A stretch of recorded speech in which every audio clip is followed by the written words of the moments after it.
On the whole, a lot of us that were raised and socialized female are very deeply uncomfortable about talking about money, asking for money, demonstrating our value, especially as it pertains to the marketplace, going out there and making mistakes with money and investing. And we're afraid of losing everything that we've built once we learn a little bit about it too, right? And that relates to what you focus on grows, what you focus on, you find. I use that in the context of if you are thinking about negatives and you're thinking about, well, if I put this out there, the haters are going to find it, the clients are going to hate me, I'm going to make a mistake. You're actually leading yourself into a self-fulfilling prophecy because you're focused on all of the things that could go wrong and ignoring all the things that could go right. Whereas by the same token, if you focus on the things that could go right and everything that you have going for you and how resourceful you are and how you've figured things out in the past, you're going to find that repeating itself a lot more than the mistakes. That's so true. And you actually draw that to you, and you do, because what you think about and what you focus on, you attract. And a lot of people don't always know that. And we said, I'm not all about the woo woo. I have a lot of strategies, but I Uh-huh. do believe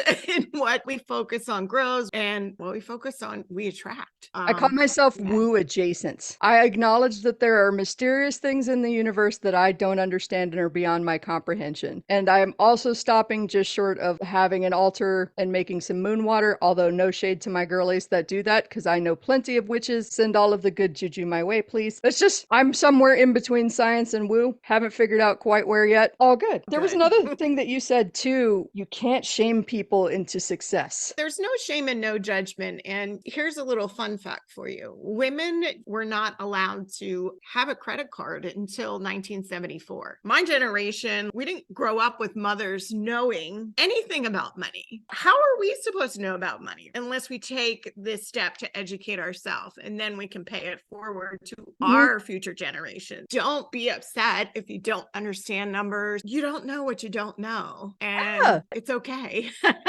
Giving yourself grace for the gaps. This is my mom's lifetime where you had to get permission from your husband or your father to have a bank account. You Absolutely. couldn't have a credit card. You couldn't have a mortgage or own property. Like, this is not that long ago. And so there's a reason that you would No. have gaps when it comes to business. So don't let Yes. shame and fear that you're going to look like a fool for getting as far as you've Yeah. gotten and still having some gaps. We all need foundations. And if you need permission to give yourself some grace, some people fall into business on accident. They Yeah. created a product for A lot of themselves that people do. just takes off. Yeah, some people inherit a business and maybe their parents weren't great teachers of the business skills or just assumed these things were knowable when there wasn't perspective on your end. Sometimes you work your way up through a corporate ladder and there are still gaps. There's a lot of different ways that people come to business where you would still have big pieces missing, and what you focus on, you find. Look at everything I've accomplished despite missing this one key piece. Now that I've got this Yeah. one key piece, imagine how much greater it's going to be. Most people get into business because they have a passion for something. My gift is around numbers. Their gift probably isn't